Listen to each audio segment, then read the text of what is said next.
네, 강성호 YTN 보도국 선임 기자 그리고 김만음 한국정치아카데미 원장과 함께 전국 현안 짚어보겠습니다. 안녕하십니까? 네, 안녕하세요. 네. 예. 자, 이 새누리당 내에서 떠나는 이유는 다르지만 탈당이 계속해서 이어지고 있군요. 예, 그렇습니다. 원희룡 제주지사가 오늘 탈당을 해서 개혁 보수 신당에 입당을 했고요. 네. 정가윤 의원이죠. 울산 중구 출신의 5선인데 국회 전 부의장을 지낸 친박계 핵심 중진이라고 얘기할 수 있는 사람인데 네. 오늘 탈당을 했습니다. 탈당을 해서 개혁 보수 신당으로 가지는 않았고요. 일단 무소속에 남겠다고는 했습니다. 그러면서 이제 무소속에 남겠다고 하는 편이 박근혜 대통령을 지키기 위해서라고 이렇게 얘기를 했는데요. 또 결은 좀 다르지만 홍문종 의원이죠. 네. 또 다른 뭐 친박계 예. 핵심인데 정우택 원내대표동 지도부와 함께 임명진 위원장에게 거취를 일임하겠다 네. 이런 뜻을 밝히기도 했습니다. 네. 지금 이 탈당 움직임 가운데 좀 눈에 띄는 부분이 있었어요. 저희가 남원정이라고 하죠. 원조 쇄신파라고 부르는 인물들인데 다시 모이게 됐다. 이게 또 화제가 되고 있더라고요. 네, 마지막에 원희룡 지사가 이제 합류를 하면서 남원정이 성립이 된 거죠. 예. 애초에 가장 먼저 탈당을 했던 것이 이제 남경필 경기지사가 먼저 탈당을 했고 이 신당이 만들어지면서 정병국이 탈당했다가 이제 마지막 합류를 했는데요. 90년대 활동을 했지만 이번에 주목을 받는 이유는요. 지난 19대 때 박근혜 정부 들어왔을 때 과거에 남원정과 같은 당에서 개혁을 자임하는 세력이 없었습니다. 네. 예. 박근혜 대통령 한 사람이 내재를 쏘면 아무도 꼼짝 못하고 그래서 친박은 이렇게 무너지고 또 친박이 아닌 비박이라고 하는 사람들도 당에서 사생력을 못 갖고 예. 예. 그러다 보니까 이런 상황에 처해 있는데 신당으로 들어간 남원정 어떤 역할을 할지 아직까지는 보수 신당도 자생적인 뭔가 동력을 만들지 못하고 있는데 네.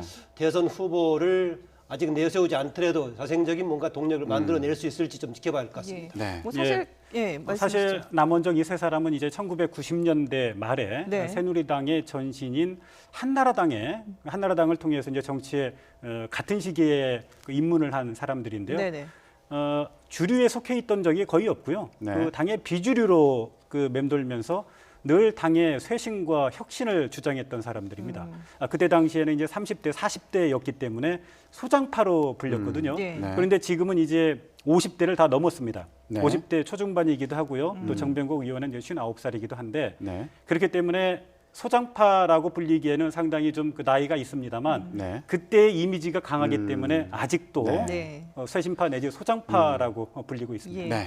그런데 사실 뭐 개혁 보수 신당보다도 오늘 주목받는 당은 아무래도 새누리당일 것 같은데요. 서창원 의원이 조금 전에 기자회견을 했는데 잠깐 들어보고 계속 얘기를 나누겠습니다. 불을 끄겠다고 오셔서 불난 집에 부채질하는 모양새가 됐습니다. 인 비위원장이야말로 악정 종양의 성직자가 아닌지 되묻고 싶습니다. 당신이 말한 인적 청산의 기준에서 다른 정치인들이 할복을 이해하기 전에 스스로 정치적 할복을 하는 것이 어떤지 묻고 싶습니다.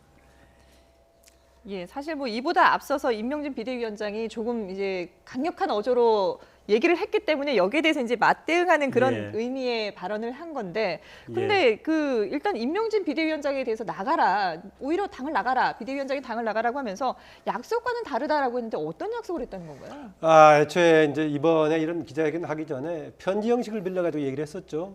처음 비대위원장 취임하기 전에 본인하고 이런 상세한 얘기를 했었다 했을 때 이제 인적 청산 얘기가 나오니까 그거는 뭐 아니고 이렇게 슬쩍 넘어갔었는데 자꾸 네. 말이 바뀌었다 해가지고 또 언젠가 중간에는 서청원 의원을 만났을 때 내가 알아서 적당한 일정을 잡아서 당을 나갈 수도 있다. 네. 기다려달라. 네. 그러니까 받아들인 척했었는데 나중에 일방적으로 지목을 해가지고 탈당하라. 네. 출당시키겠다 이런 식의 얘기하는 걸 보고 이제 거짓말했다는 것인데 거기에 대한 네. 반발로서 암덩어리 일본 같으면 사무라이 할복 이런 얘기 네. 나오니까 네. 말을 그대로 돌려주는 것 같은데요. 네. 예. 이렇게 강하게 충돌해가지고 그 결과가 끝까지 충돌로 갈지 마지막 다른 해법을 구하기 위한 마지막 강한 한 번의 충돌일지 네. 조금 주목되는 부분이기도 합니다. 예. 네. 네, 사실 임명진 위원장이 어제 기자들과 만나서 이런 이야기를 했습니다. 종양의 뿌리를 없애야 다시 번지지 않는다. 예. 또 인적 청산의 핵심은 인적 쇄신이다. 이런 이야기를 했거든요. 그런데 그렇다면 종양의 뿌리가 누구냐? 예. 기자들이 물으니까 두 명을 사실상 거론을 했습니다. 네. 서청원 의원과 최경환 의원을 거론을 했거든요. 네. 네. 그러니까 그에 대한 반발로 오늘 서청원 의원이 임명진 위원장을 상대로 악성 종양의 성직자가 아니냐 또 네. 이렇게 거친 말로 네. 되갚은 거죠. 지금 그 임명진 비대위원장을 영입하는데 서청원 의원이 결정적인 역할을 한 걸로 알려지고 있는데 그렇다 보니까 더 감정의 골이 깊어지는 게 아닌가 이런 생각도 들거든요. 서청원 의원이 8선에다가 당의 최고 리더급이기 때문에 아무래도 들어오는 데는 서청원 의원과의 논의가 있었을 겁니다. 예. 그런데 이렇게 분당되기 전에서부터 주요 비대위원장 후보로 거론됐던 분이 이제 임명진 목사였기 때문에 네. 그게 아니어도 아마 들어올 수가 있었을 겁니다. 다만 사전에 타진을 했을 건데요. 아주 원초적인 기본적인 질문 같습니다만 저는 임명진 비대위원장이 정치적으로 무슨 역할을 하기 위해서 지금 새누리당 비대위원장으로 들어왔는가가 사실상 그 씹어보면 분명한 답이 없는 것 같습니다. 네. 새누리당을 살리기 위해서 앉는 건지 예. 그럼 새누리당을 살린다는 것이 지금 박근혜 대통령 이런 탄핵 국면에서 어떤 의미를 갖는 것인지 애초에 말했듯이 이런 정당은 사망 선고를 해야 될 정당이라면은 자연스럽게 소멸하도록 남겨두는 게 또 맞을 법도 한데 예. 들어와서 살리겠다고 하는 건 또 뭔지 예. 네. 조금 이해가 안 돼서 어떤 역할을 하시려고 지금 비대위원장으로 들어왔는지 아주 원초적인 질문이다만 그런 생각이 좀 듭니다. 만약에 새누리당 내부에 있어서 새누리당에 뭔가 지키고 싶어하는 분이라면은 이렇게 해서 새누리당을 살리고 싶다라고 했었는데 임명진 위원장 그게 아니고 이미 사망한 당이다. 예. 해체해야 되는 당이다라는 것인데 왜 이것을 살리려고 하는지 조금 이해가 안 그 되는 부분도 부분에 있습니다. 대해서는 일각에서는 네. 이 지금 6일까지 그러니까 모레까지 인적 총산을 하겠다라고 발표를 해놓은 상태잖아요. 네. 인적 총산을 하고 다음 주에 이제 반기문 전 사무총장이 귀국을 하게 되는데 네. 이 반 총장을 영입해서 뭔가 좀 새누리당을 다르게 만들어 보려고 하는 게 아닌가라는 이런 추측들도 예, 나오더라고요. 뭐 구상으로는 지금 현재 새누리당 내부에 친박 세치를 지어가지고 예. 밖에 나간 신당하고 재통합을 통해서 거기에다가 반기문 총장 등을 이제 전 총장 등을 대선 후보로 하려고 하는 것인데 네. 거기까지 생각해서 이제 임명진 목사가 보수 세력의 대선 후보를 만들기 위해서 하는 역할을 하는 것인지 우리나라 정치를 바람직하게 만들기 위해서 하는 것인지 네. 어떤 사람들은 더 근본적으로는 박근혜 대통령 관련된 최근의 탄핵 국면 국정농단 게이트에 대한 근본적인 책임이라면은 오는 대선에서는 오히려 대선 후보를 내지 않는 것도 근본적인 책임 아니냐 이런 질문도 던질 수 있거든요. 예. 그런데 만약에 보수 진영의 대선 후보를 만들기 위해서 뭔가 지금 쇄신 작업한다라고 본다면 임명진 비대위원장 역할이 상당히 애매해진다 제가 그 생각입니다. 제가. 예. 그렇다면 반 전 총장의 행보는 좀 어떻게 전망하십니까? 이미 전망하고 있지만 당장 들어와서 특정 정당에는 가지 않을 것입니다. 여러 가지 네. 활동하면서 상황을 지켜보고 선택의 폭을 넓혀가면서 기존의 여야의 범주를 넘어서는 뭔가 포괄적인 제3세력을 구축해 보려고 하지 않을까 현재는 그렇게 짐작을 합니다. 예. 사실 지금 보면 반기문 전 총장은 민주당의 문재인 전 대표와 여론조사상으로 1, 2위를 그렇죠. 다투는 예. 유력 주자이지 네. 않습니까? 네. 사실은 반기문 전 총장을 오라고 하는 곳이 많이 있지 않습니까? 네. 그런 상황에서 반기문 전 대표가 굳이 네. 특정 정당이나 특정 정파를 선택해서 갈 필요가 없는 거죠. 그렇죠. 오히려 네. 더 크게, 더 넓게 일종의 그 반문재인 전선의 대표 주자로 네. 본인이 옹립되기를 바라고 있지 예. 않겠습니까? 네.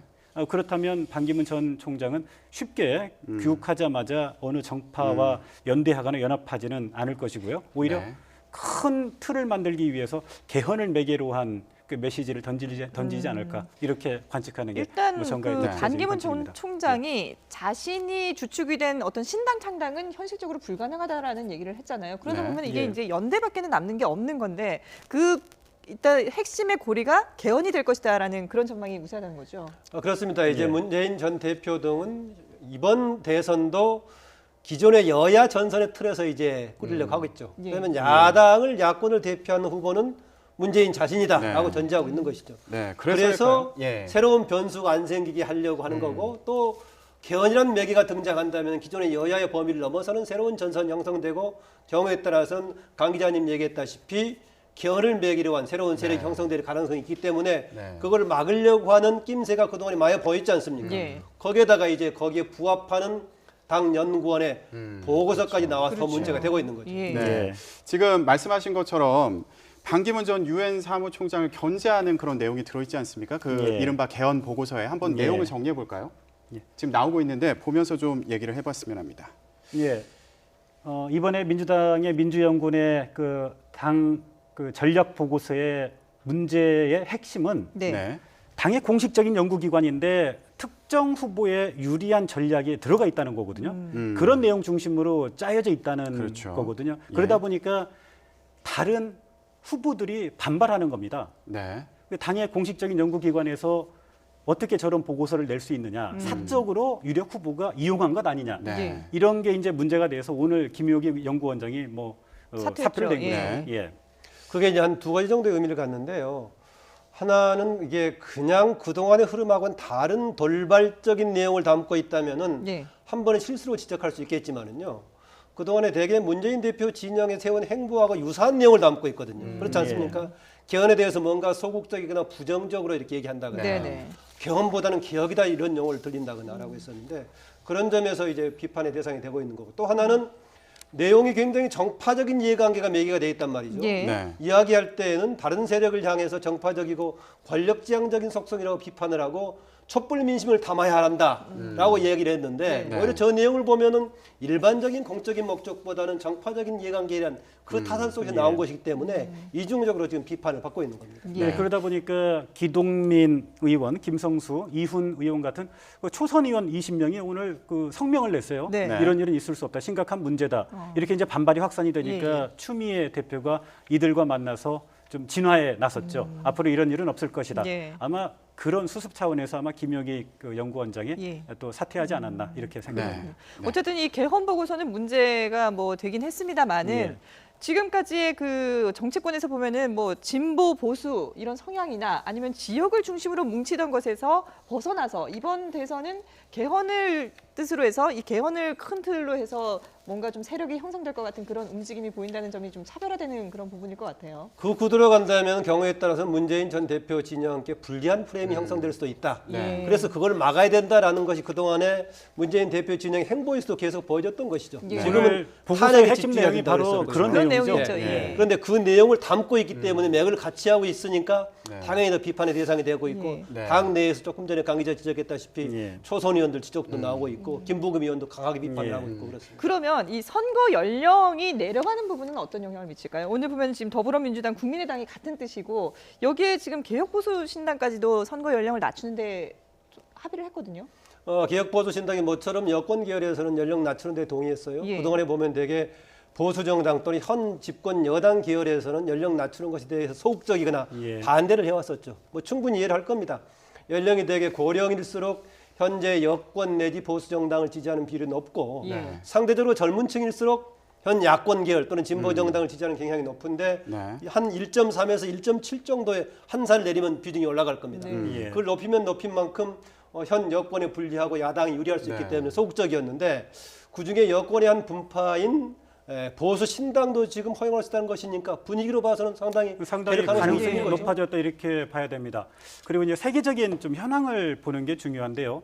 OECD 국가 34개 나라 가운데 선거 연령이 33개 나라는 18살이고요. 네. 우리나라만 19살로 돼 있습니다. 네. 그리고 사실 우리 이제 군대 가는 나이도 18살이고요. 예. 운전면허 따는 나이도 18살이고 그 많은 부분들이 18살인데 유독 우리나라만 선거 연령이 19살로 좀 이게 제한적이거든요. 그러다 네. 보니까 선거관리위원회에서조차 이거 선거 연령의 하향 조정이 좀 그 네. 연령이 좀 필요하다 네. 이런 주장을 했고요. 또 네. 야권과 시민사회단체에서는 뭐 지속적으로 얘기를 네. 해왔는데 네. 오늘 개혁보수신당이 드디어 찬성 입장을 밝히면서 이번 대선 전에 이게 신속하게 또 개정될 가능성이 한층 높아졌다 네. 이렇게 봐도 될 것 같습니다. 네, 일단 이렇게 선거 연령을 낮춰야 된다는데 뜻을 같이 모으는 거는 아무래도 촛불 민심을 통해서 그 청소년들의 어떤 그 기류를 확인했기 때문이지 않을까 이런 생각도 들거든요. 그렇습니다. 직접적으로 이번에 촛불의 집회에 참여했던 18세 학생들 비롯한 청년들이 우리에게 구체적인 투표권을 달라라고 얘기했었죠. 예. 예. 조금 전에 강 기자 얘기했었지만 세계적인 추세가 낮아지고 있는 추세죠. 얼마 전까지만 해도 일본도 20세였다가 18세로 낮춘 상황이고요. 아마 예. 우리가 알만한 나라 중에서는 폴란드 정도만 아직 20세를 유지하고 있는 정도고요. 대부분 네. 낮추고 있는데 네. 그들을 낮추자고 얘기했을 때 18세 그러면은 고3 좀 걸리지 않느냐 이런 얘기 논란이 있었는데 네. 요즘은 고등학생들도 정치 참여를 얘기하고 있는 상황이어서 18세, 만 18세면 고3 걸리기 때문에 문제가 된다. 이것은 큰 변명거리는 안 될 것 같아서 네. 국회 내에서만 동의해 준다면은 이번의 경우에는 뭐 좀 개정의 여지가 있지 않나 그렇게 봅니다. 네. 그럼 선거법 개정이 현실적으로 어떤가요?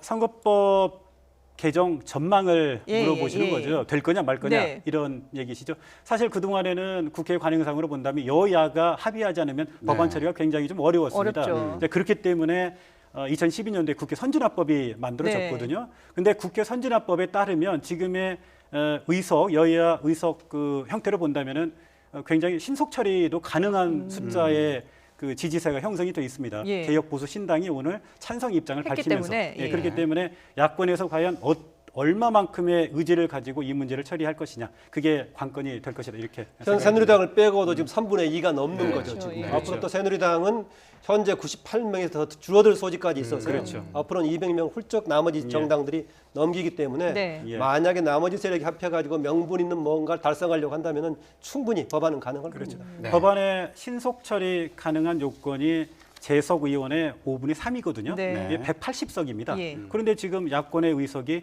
200석을 넘고 있으니까요. 야권의 의지만 하나로 모아진다면 뭐 어려운 문제도 아닐 것이다. 이렇게 뭐 전망이 됩니다. 네, 알겠습니다. 알겠습니다. 네, 지금까지 강성욱 YTN 보도국 선임 기자 그리고 김만음 한국정치아카데미 원장과 함께 전국 현안 짚어봤습니다. 두 분 말씀 고맙습니다. 예.